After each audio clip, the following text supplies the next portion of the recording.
HR Super Classes by Hare Ram Sir। Hello दोस्तों, मैं हरे राम कुमार आप सभी को स्वागत करता हूं आपका अपना YouTube channel HR super classes में। दोस्तों, आज हम आपके लिए लाए हैं ब्रीथ वाला रचना। इससे पहले रचना पढ़ने से पहले आपको जो है ना ब्रीथ के बारे में कुछ जानकारियां जानना जरूरी है दोस्तों। और उससे सबसे अधिक बात यह है कि आपको ब्रीथ में कितना आप जो है ना जानते हैं, ये उससे ऑब्जेक्टिव क्वेश्चन कैसे बनाएंगे, ये सब बात जो निश्चित करना जरूरी है दोस्तों। देखिए, सबसे पहले आप जानना पसंद कीजिए कि ब्रीथ है क्या। तो देखिए, ब्रीथ से पहले हम जो दोस्तों जब पढ़ाए थे तो उस समय बताए थे आपको कि कोई ऐसे जो है लाइन खींचते हैं, और दोनों इसका जो है ना दोनों बिंदु यदि अनिश्चित होता है तो इसको रेखा कहा जाता है दोस्तों। ये आपको जो है ना पता है कि इसको लाइन कहा जाता है। अब आता है लाइन सिगमेंट होता है, कुछ सिगमेंट। तो देखिए, कोई यदि रेखाखंड हो और दोनों बिंदु उसका निश्चित हो, देखिए ऐसे एक रेखाखंड ले लिए ए और बी। यदि इसका दोनों बिंदु निश्चित है तो इसको रेखाखंड कहते हैं। ये आपको हम जो है ना पहला वीडियो यदि हमारा नहीं देखे हैं रचना का तो जरूर देख लीजिए, आपको बहुत फायदा करने वाला है दोस्तों। देखिए, अब यहाँ पर ये रेखा देख रहे हैं ना, रेखाखंड जो है, कोई एक रेखाखंड रहेगा और इसका रेखाखंड का एक बिंदु को निश्चित रखते हुए दूसरे बिंदु को उसके चारों ओर घुमाते हैं, तो घुमाने से जो आकृति बनती है उसी को हम दोस्तों क्या कहते हैं, वृत्त कहते हैं। जैसे आप समझिए, कोई हम ऐसे चाप को फैला कर या कोई एक रेखाखंड की लंबाई माप लेते हैं, ऐसे स्केल पर रख कर दोस्तों आपको क्या करना है। ऐसे देखिए, हम 5 सेंटीमीटर ऐसे माप लिए, 5 सेंटीमीटर माप लिए। मापने के बाद ऐसे देखिए एक बिंदु को निश्चित कर लिए, ये पॉइंट निश्चित हो गया दोस्तों। और इसके द्वारा ऐसे एक जो है ना चारों तरफ घेरा डालें, और घेरा डालकर यहाँ पर यदि जो ये निश्चित बिंदु था, अब बताइए था ये ऐसे ही एज लाइक आपका जो है ना, ये देखिए था रेखाखंड हुआ दोस्तों। जो देख रहे हैं ये घेरा है चारों तरफ, इसके द्वारा जो आकृति बना, ये अब बताइए तो ब्रीथ हर एक पॉइंट से बना हुआ है दोस्तों। ऐसे ऐसे ऐसे ऐसे पॉइंट है, सभी जगह ऐसे ऐसे छोटा छोटा पॉइंट है जो हर एक बार जो है ना मुड़ा है दोस्तों। ये स्ट्रेट लाइन नहीं है, सीधा नहीं गया है, बार बार क्या हुआ है, ये मुड़ा हुआ है। इस तरह से बहुत सारे पॉइंट से मिलकर ब्रीथ बने हैं। अब जो ये यहाँ पर जो है ना ये सेंटर होता है दोस्तों, इसको कहा जाता है केंद्र। जो ऐसे खींचे हैं यही आपका कुछ कहलाता है केंद्र। जो निश्चित बिंदु होता है वो केंद्र होता है दोस्तों। और केंद्र से ये जो घेरा चारों तरफ डाले हैं दोस्तों, इसको कहते हैं आप परिधि कहिए। क्या कहा जाता है, परिधि दोस्तों, परिधि कहलाता है। और यहाँ से देखिए केंद्र से लेकर परिधि तक का जो दूरी होता है उसे कहा जाता है त्रिज्या। क्या कहते हैं, त्रिज्या। अब देखिए, आपसे कोई पूछेगा कि त्रिज्या किसे कहते हैं, तो त्रिज्या का डिफिनेशन ये लिखना है कि केंद्र से परिधि तक के दूरी को त्रिज्या कहते हैं। आप जो है नोट करते चलिएगा, हम बताते चल रहे हैं दोस्तों। केंद्र से लेकर त्रिज्या जो है परिधि तक का दूरी होता है। अब दूसरा पॉइंट समझिए, ये परिधि है क्या। परिधि कहा जाता है दोस्तों टोटल लंबाई का। जैसे यहाँ से हम स्टार्ट किए, इसका चारों ओर एक चक्कर लगा देंगे तो वो हमारा कुछ कहलाएगा, परिधि कहलाएगा। वो क्या कहलाएगा दोस्तों, परिधि कहलाएगा। परिमिति कहो, घेरा, परिमिति कहो या घेरा कहो, सब सारा के सारा बात एक ही है दोस्तों। परिमिति कहें या घेरा कहें या परिधि कहें, सब के सब एक ही पॉइंट है। अब देखिए एक और बात समझिए, आप इस केंद्र से कहीं भी यदि परिधि तक मिलाएंगे, कहीं भी, तो ये सब कहलाएगा आपका त्रिज्या। क्या कहलाएगा, त्रिज्या। और इसे स्मॉल आर से सूचित कीजिएगा। इसका इंग्लिश होता है रेडियस। रेडियस होता है दोस्तों। रेडियस होने के कारण से इसका जो है ना इसे आर से सूचित किया जाता है। आप कहीं भी इसको मिलाइएगा ना, केंद्र से लेकर परिधि तक, ये क्या कहलाएगा, त्रिज्या ही कहलाएगा। और इसे आर से सूचित किया जाता है। इसी तरह से आप समझ सकते हैं बहुत सारा जो है ना ऐसे त्रिज्या है, बहुत सारा त्रिज्या है। बहुत सारा त्रिज्या हो जाएगा दोस्तों। तो आपको एक बात बताते हैं, साइकिल का आप जो है चक्का देखे हैं उसमें स्कॉप होता है, उसी तरह के वृत्त में बहुत सारे त्रिज्या हो सकते हैं। अब दूसरा बात पॉइंट ध्यान में रखिए दोस्तों, यदि कोई हमारे पास वृत्त है, देखिए यदि हमारे पास कोई वृत्त है,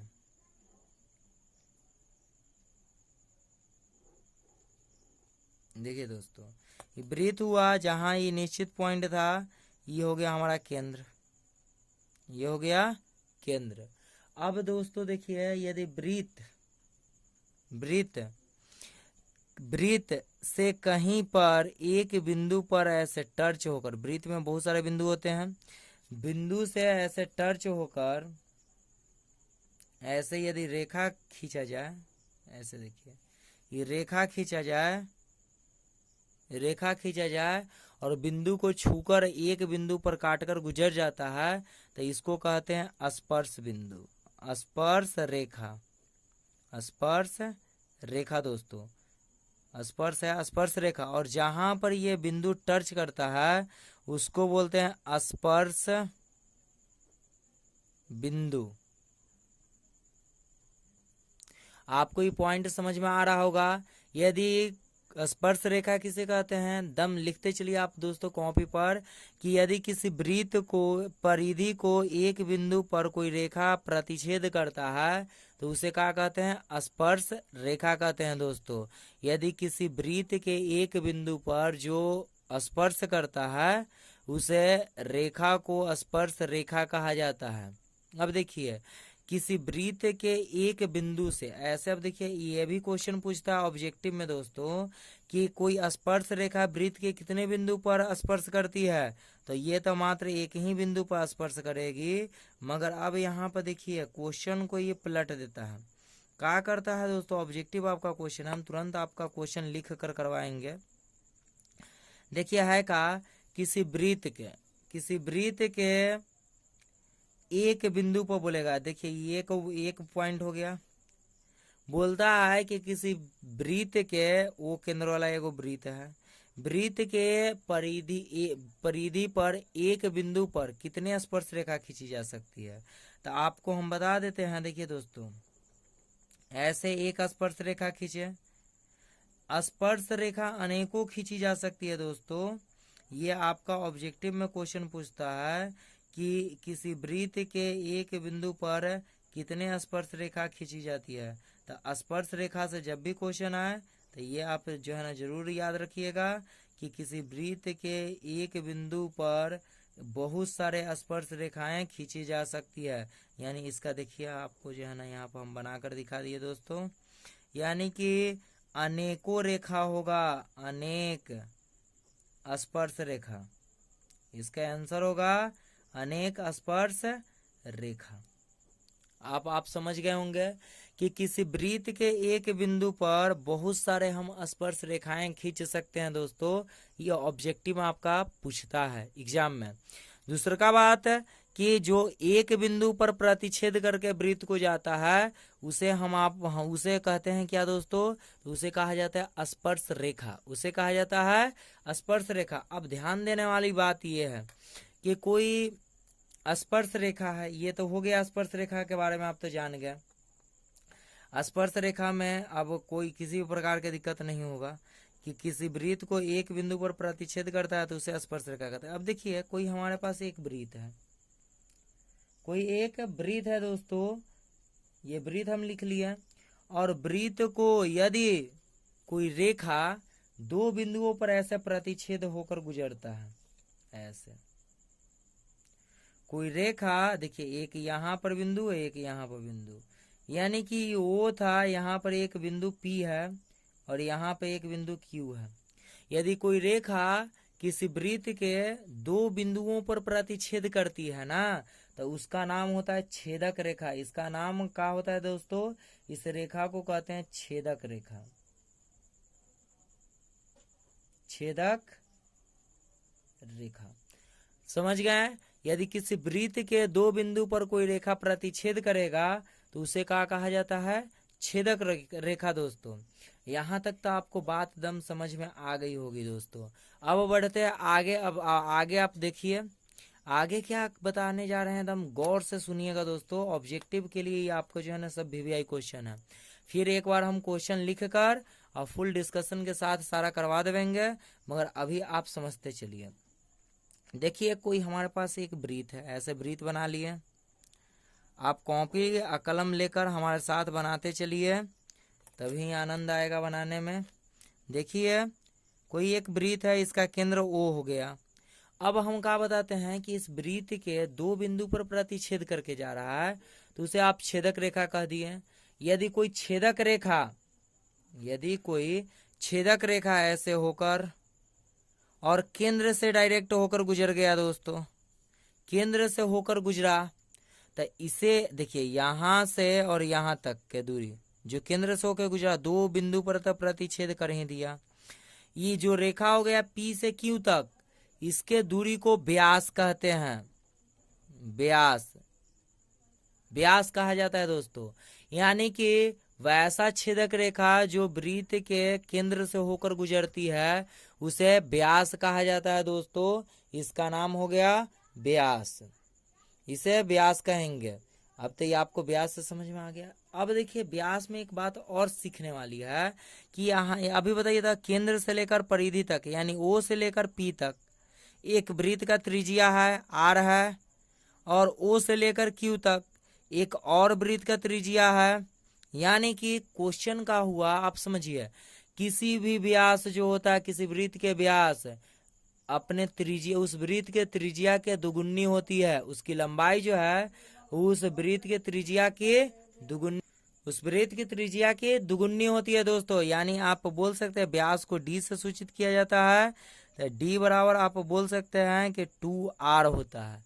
या आप ये भी बोल सकते हैं, देखिए दोस्तों R में 2 गुना कर रहा है तो इस तरफ कुछ करेगा भाग, यानी D/2 भी बोल सकते हैं। ये भी आपको ऑब्जेक्टिव में पूछता है। देखिए क्वेश्चन ये दो तरह से पूछेगा। हम आपको एक क्वेश्चन करवा देंगे क्वेश्चन सीरीज लाकर। अभी आपको जो है ना यहाँ पर सीख लीजिए। क्या कह रहा है कि कोई व्यास, देखिए कोई व्यास है यहाँ से लेकर यहाँ तक, व्यास त्रिज्या की दुगुनी होती है, ऐसे क्वेश्चन पूछेगा। व्यास त्रिज्या की होती है, क्या होती है? 2 गुनी। दूसरा का त्रिज्या व्यास की होती है, तो देखिए यहाँ से यहाँ तक लंबाई जो है उसका आधा होता है। यानी व्यास का आधा होता है कौन दोस्तों? त्रिज्या होता है। यानी आपको यहाँ पर अब बात समझ में आ गया होगा व्यास और त्रिज्या में क्या रिलेशन है। त्रिज्या जो है आधी होगी व्यास की, व्यास जो है दुगुना होगा त्रिज्या की। विपरीत है दोस्तों दोनों। अब आगे बढ़िए और आगे देखिए अब है क्या। अब एक और क्वेश्चन पूछता है एग्जाम में आपका, क्या पूछता है कि देखिए कि किसी वृत्त को, कोई वृत्त है ऐसे, देखिए वृत्त का यहाँ पर एक केंद्र हो गया O हो गया दोस्तों, वृत्त का एक केंद्र हो गया। अब एक सवाल ये उठता है कि वैसा व्यास या वैसा, देखिए जीवा किसको कहते हैं, जीवा हम बताने वाले हैं दोस्तों। यानी कि ऐसे देखो, जो वैसा रेखाखंड, ये रेखाखंड था, वैसा रेखाखंड जो वृत्त के केंद्र से होकर नहीं गुजरते हैं, उसे ही कौन सी कहा जाता है? जीवा कहा जाता है दोस्तों। आपका इससे क्वेश्चन पूछता है एग्जाम में। क्या पूछता है कि वृत्त के सबसे बड़ी जीवा क्या होती है दोस्तों? तो वो होता है व्यास। देखिए यहाँ पर ही सबसे बड़ा लंबाई होगा P से Q, केंद्र पर ही, केंद्र से जो होकर गुजरती है जीवा, उसी को व्यास कहा जाता है। दम लिखते चलिए, व्यास किसको कहते हैं? तो जो केंद्र से होकर गुजरने वाला जो जीवा होता है ना, ऐसे जो ये जीवा हो गया, जीवा जो केंद्र से होकर ऐसे गुजरेगा, ऐसे देखिए दोस्तों, ये ऐसे जो है केंद्र से होकर जो गुजरेगा ना, इसी को तो व्यास कहते हैं। इसी को व्यास कहते हैं। इसी को क्या कहा जाता है दोस्तों? व्यास। व्यास आपको और जीवा दोनों बात स्पष्ट हो गई होगी। अब देखिए एक और ऑब्जेक्टिव क्वेश्चन पूछता है, वो भी आप जो है ना ध्यान में रखिए दोस्तों। कोई कहता है कि कोई एक वृत्त है, देखिए वृत्त, एक वृत्त बना लिए। वृत्त का ये हो गया हमारा, ये जो पॉइंट है, ये पॉइंट हो गया, केंद्र हो गया, ओ कहलाया। अब समझने वाली बात है कि जो ओ है, अब वो बोलेगा कि किसी वृत्त पर कितनी स्पर्श रेखाएं समानांतर हो सकती है। कोई वृत्त के कितने एक वृत्त के कितने स्पर्श रेखाएं समानांतर होती है। तो देखिए समानांतर रेखा आपको हम बता देते हैं। देखिए समानांतर रेखा वैसी दो रेखाएं, देखिए ऐसे वैसी दो रेखाएं जो अनंत दूरी तक आपस में कहीं भी एक दूसरे को प्रतिच्छेद यानी कि काटती नहीं है, इसी को ना आप समानांतर रेखा कहते हैं। समानांतर रेखा, तो रेखाएं हो गए दोस्तों, दो गो है था समानांतर रेखाएं, इसी को ना कहते हैं। यानी कि कहने का सेंस ये हुआ कि जो रेखाएं एक दूसरे को कहीं भी नहीं काटती अनंत दूरी तक, उसी को समानांतर रेखा कहा जाता है। अब देखिए बोला जा रहा है कि एक वृत्त से होकर गुजरने वाली कितने समानांतर रेखाएं खींची जा सकती है। तो देखिए कोई ऐसे हमारे पास एक वृत्त है, अब एक बिंदु से ऐसे, अभी तो बताएं कि जो स्पर्श रेखा होगा एक बिंदु से होकर गुजरेगा वृत्त पर के एक बिंदु पर प्रतिच्छेद करेगा। देखिए दोस्तों एक बिंदु पर प्रतिच्छेद कर रहा है। अब इस रेखा के समानांतर कहाँ पर खींचे, यहाँ पर खींचेंगे तो ये तो काट देगा। यदि इसका देखिए दोस्तों, यानी व्यास के व्यास हो गया, व्यास के एक और खिंचाएगा और एक दूसरा बिंदु पर खिंचाएगा, यानी कि क्यू बिंदु पर खिंचाएगा, तब एक दूसरे के समानांतर होगा दोस्तों। यानी ये भी आपका क्वेश्चन एग्जाम में आता है कि किसी वृत्त पर कितनी स्पर्श रेखाएं समानांतर होती है। दोनों के दोनों स्पर्श रेखा है। और देखिए यहाँ पर एक बिंदु पर स्पर्श कर रहा है, ये भी आपका स्पर्श रेखा है। और एक बिंदु पर कौची कर रहा है दोस्तों, स्पर्श कर रहा है, प्रतिच्छेद कर रहा है, काट रहा है। समझ रहे हैं ना। यहाँ तक तो आपको समझने में किसी भी प्रकार की दिक्कत नहीं हुई होगी, हमें इतना जो है उम्मीद है दोस्तों। क्या कि देखिए ये समानांतर रेखा, ये समानांतर रेखा, ये दोनों आपस में समानांतर है। ये इसको जो है अनंत दूरी तक बढ़ाते ले जाइएगा, नहीं कटेगा। ये क्वेश्चन पूछता है दोस्तों इस तरह से कि व्यास के दोनों शीर्षों पर खींचे गए रेखाएं आपस में होती है, तो ये आपस में क्या होती है, समानांतर होती है। एक दूसरे के आपस में दोस्तों समानांतर होती है। ये बात आपको अब चलिए पता हो गया। अब देखिए अगला क्वेश्चन की ओर हम लोग बढ़ते हैं। बोलता है, देखिए बोलता है कि कोई वृत्त है, क्वेश्चन है दोस्तों कि कोई एक हमारे पास वृत्त है,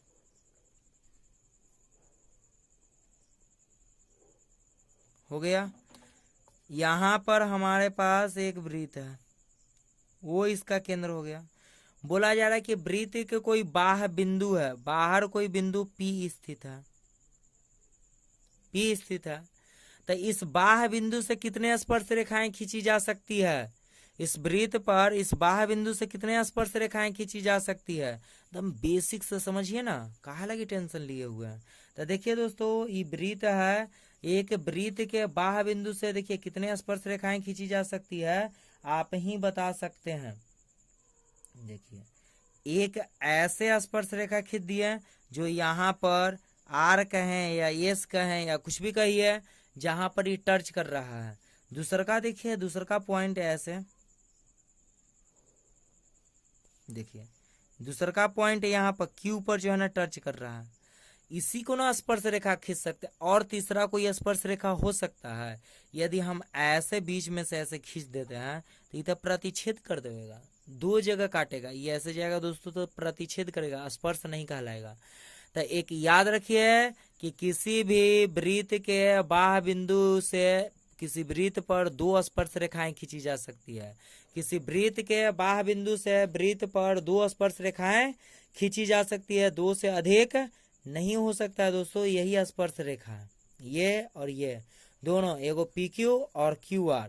और बात बता देते हैं कि किसी बाह्य बिंदु से खींची गई स्पर्श रेखा हमेशा आपस में कुछ होता है दोस्तों बराबर होता है, यानी कि PR का मान PQ के मान के बराबर होगा। ये आपको हम प्रमेय के द्वारा सिद्ध करके बताएंगे। आप अपना सिर्फ सपोर्ट बनाए रखिए दोस्तों, आप अपना जो है ना कर्तव्य निभाइए और देखिए हम किस तरह से आपके लिए वीडियो बनाकर आपको जो है ना सिखा देंगे। जो है ना पूरा का पूरा आपको कंप्लीट कोर्स देंगे। इसमें आपको जो है ना दो मत की बात नहीं है। अब देखिए दोस्तों क्या कहता है क्वेश्चन। अब यहाँ तक तो हो गया। चलिए दोस्तों कुछ आपके लिए हम क्वेश्चन लाए हैं, उस क्वेश्चन को आगे करवा देते हैं, उसके बाद कुछ भी किया जाएगा। सबसे पहले देखिए है क्या क्वेश्चन। पहला क्वेश्चन है दोस्तों, देखिए पहला क्वेश्चन आपके सामने है। क्या है क्वेश्चन कि एक वृत्त की कितनी स्पर्श रेखाएं हो सकती है। तो अभी हम आपको बताए थे क्या दोस्तों कि किसी वृत्त के देखिए पहला क्वेश्चन है आपके सामने कि किसी एक वृत्त के कितने स्पर्श रेखाएं हो सकती है। तो आप ही बताइए दोस्तों कि कोई एक वृत्त है तो उसका आप कितना स्पर्श रेखा खींच सकते हैं। तो देखिए दोस्तों कोई भी वृत्त हो उस पर हम लोग क्या कर सकते हैं, अनेकों स्पर्श रेखाएं खींच सकते हैं। अभी देखिए अभी हम आपको बताए थे कि किस तरह से अनेकों स्पर्श रेखाएं खिंचाएगी दोस्तों। तो देखिए यहाँ पर बताया था ना, हर एक आप देखते जाइए किस तरह से अनेकों स्पर्श रेखाएं खिंचाती है। देखिए दोस्तों कोई हम एक वृत्त ले लिए, देखिए कोई एक वृत्त है हमारे पास, वृत्त हो गया, वृत्त का यहाँ पर हो गया दोस्तों केंद्र O हो गया। इस पर स्पर्श रेखा बोला है कि आप ज्यादा से ज्यादा कितना स्पर्श रेखा खींच सकते हैं। तो आपको हम दिखाते हैं, देखिए एक यहाँ पर स्पर्श रेखा खींचे, यानी कहा जाए तो इसका हर एक पॉइंट पर स्पर्श रेखा। देखिए एक ई स्पर्श रेखा हो गया, ये भी स्पर्श रेखा हो गया,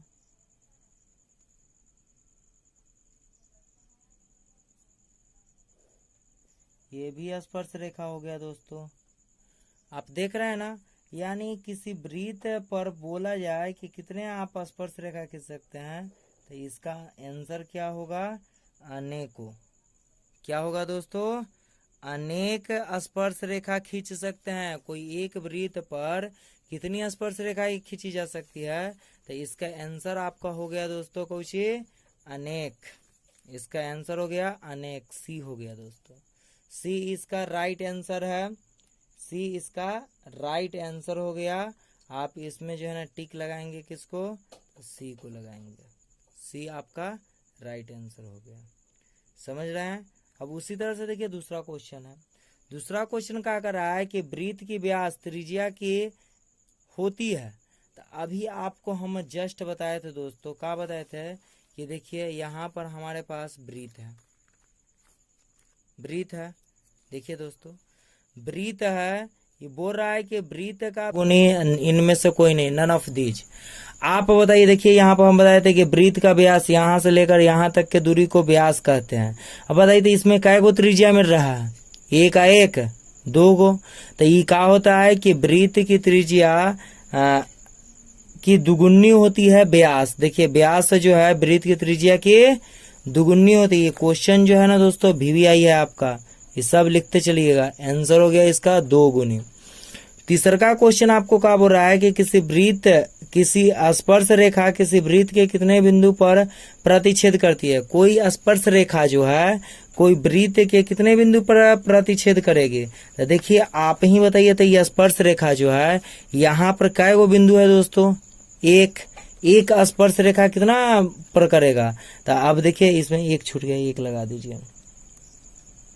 एक स्पर्श रेखा किसी वृत्त के कितने बिंदु पर प्रतिच्छेद कर सकती है, तो ये हो जाएगा आपका आंसर 1। देख रहे हैं ना किस तरह से क्वेश्चन बनेगा, ऑब्जेक्टिव क्वेश्चन है दोस्तों। और ये जो है ना हम अच्छा से इसको गेस किए हुए हैं, तब क्वेश्चन आपके लिए लिखे हैं। इसको जो है ना आना दम निश्चित है। अब देखिए आगे 4 नंबर क्वेश्चन, वृत्त के दो बिंदु पर प्रतिच्छेद करने वाली रेखा को कहते हैं। जो वृत्त के दो बिंदु पर प्रतिच्छेद करते हैं, यहाँ पर आइए देखिए था, ये दो बिंदु पर प्रतिच्छेद करने वाला रेखा क्या कहलाता है? छेदक रेखा। तो इसका आंसर क्या हो जाएगा दोस्तों? छेदक रेखा। इसका छेदक करने वाली रेखा को कहते हैं छेदक रेखा कहा जाता है। अब देखिए 5वां क्वेश्चन है। 5वां क्वेश्चन क्या कर रहा है कि एक वृत्त के समानांतर रेखाएं होती है। अब खाली स्थान दे दिया, कितने समानांतर रेखाएं होती है? तो अब देखिए यहाँ पर, अब बताइए तो एक वृत्त के कितने समानांतर रेखाएं हो सकती है? तो एगो ऊपर है, एगो नीचे। कितना हो गया दोस्तों इसका आंसर? इसका आंसर आपका चला जाएगा 2 के साथ। यानी किसी वृत्त पर 2 समानांतर रेखाएं हो सकती है, उससे अधिक नहीं होगा। अब आते हैं दोस्तों नेक्स्ट 6 नंबर क्वेश्चन में। देखिए 6 नंबर क्वेश्चन ध्यान दीजिए। क्या कह रहा है कि वृत्त की त्रिज्या और व्यास के बीच कौन सा संबंध सही है? तो देखिए दोस्तों, अभी हम ये दोनों पॉइंट बताए हैं ना, ये दोनों एग्जाम में पूछते हैं। तो देखिए तो D बराबर 3R होता है, नहीं, तो ये तो गलत हो गया ऑप्शन। R बराबर D/2, देखिए R बराबर D/2 दिले, R बराबर D/4 होता है, दोगुनी न होता है। यानी कि व्यास जो है त्रिज्या की दुगुनी होती है, तो त्रिज्या व्यास की क्या होगी दोस्तों? आधी। अब देखिए व्यास बटा 2 लिखा हुआ है कि नहीं? D/2 यानी व्यास बटा 2 हो गया। अब आते हैं अगला क्वेश्चन 7 नंबर क्वेश्चन पर। देखिए 7 नंबर क्वेश्चन आपका क्या कहता है कि वृत्त के एक बिंदु पर प्रतिच्छेद करने वाली रेखा को कहते हैं। कोई वृत्त जो है उसका एक बिंदु पर कोई रेखा प्रतिच्छेद करता है तो उसे क्या कहा जाता है? तो देखिए एक बिंदु पर प्रतिच्छेद करने वाली रेखा को क्या कहते हैं? देखिए यहाँ पर एक बिंदु पर प्रतिच्छेद कर रहा है, इसे आप ही बताइए क्या कहेंगे? स्पर्श रेखा। तो चलिए देखिए दोस्तों, स्पर्श बिंदु नहीं, स्पर्श रेखा कहा जाता है। तो इसका आंसर कौन हो जाएगा? बी के साथ चला जाएगा। प्रतिच्छेदी रेखा नहीं होगा। प्रतिच्छेदी रेखा 2 बिंदु पर प्रतिच्छेद करेगा। देखिए जैसे ये छेदक रेखा हो गया, इसी तरह से 2 बिंदु पर प्रतिच्छेद करेगा।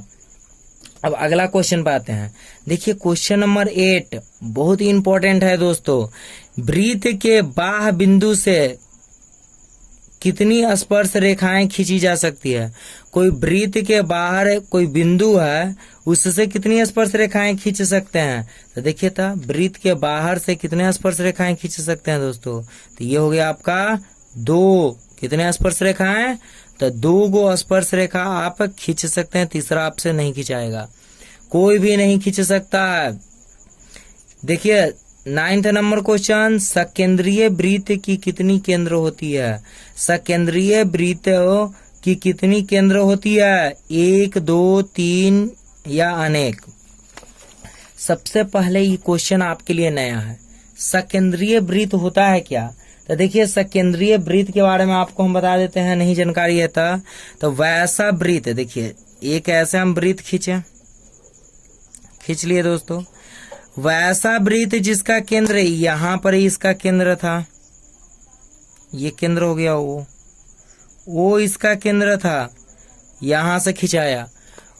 और इसी केंद्र से यदि कोई और वृत्त खींचा जाता है भिन्न भिन्न त्रिज्या वाला, एक ही केंद्र से भिन्न भिन्न त्रिज्या वाले खींचे गए वृत्त को सकेंद्रीय वृत्त कहते हैं। अब देखिए त्रिज्या इसका अलग है, यहां से लेकर यहां तक त्रिज्या एक अलग है और यहां से लेकर यहां तक की त्रिज्या अलग है। देखिए 2 गो त्रिज्या हो गया। यानी कि जिस वृत्त का एक केंद्र हो और अनेकों त्रिज्या वाले वृत्त खींचे गए हैं उसको कहते हैं सकेंद्रीय वृत्त। सकेंद्रीय वृत्त ये आपका हो गया दोस्तों सकेंद्रीय वृत्त। यही आपसे पूछ रहा है, तो अब आप बताइए था सकेंद्रीय वृत्त की कितनी केंद्र होती है? तो केंद्रों की संख्या होगी 1। और एक हम लास्ट क्वेश्चन आपसे पूछ रहे हैं दोस्तों, देखिए हम लिख देते हैं 10 नंबर। क्या बोला जा रहा है कि किसी एक बाह्य बिंदु बिंदु से वृत्त पर खींची गई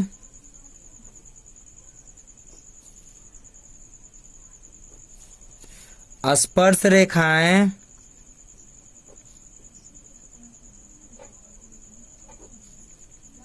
होती है। क्या होती है दोस्तों? तो देखिए कोई वृत्त है, वृत्त के बाहरी बिंदु से स्पर्श रेखा जो खींचते हैं ना, तो देखिए यहाँ पर आप इस फोटो को देखिए दोस्तों, क्वेश्चन और फोटो दोनों देखिए, तब आपको जो है ना समझ में आएगा।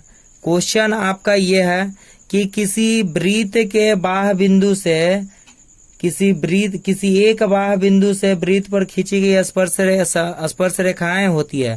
तो देखिए यहाँ पर बाह्य बिंदु था, इससे स्पर्श रेखा हम खींचे हैं, इसकी लंबाई हमेशा क्या होती है दोस्तों? बराबर, यानी कि PR जो होगा PQ के बराबर होगा, हमेशा हमेशा के लिए। आपको याद यही रखना है कि स्पर्श रेखाएं की लंबाई बराबर होती है, बराबर होती है। यहाँ पर अभी तक तो हम आपको जो है ना बेसिक कंसेप्ट बताए हैं। यदि हमारा वीडियो पसंद आ रहा है, आप देखिए इसका जो है ना स्क्रीनशॉट लेना चाहते हैं तो जल्दी से ले लीजिए दोस्तों। देखिए क्वेश्चन है ये आपका, ये क्वेश्चन हो गया। और इसी तरह से और वीडियो हमारा देखने के लिए हमारे चैनल HR सुपर क्लासेज को जल्द से सब्सक्राइब कर लीजिए।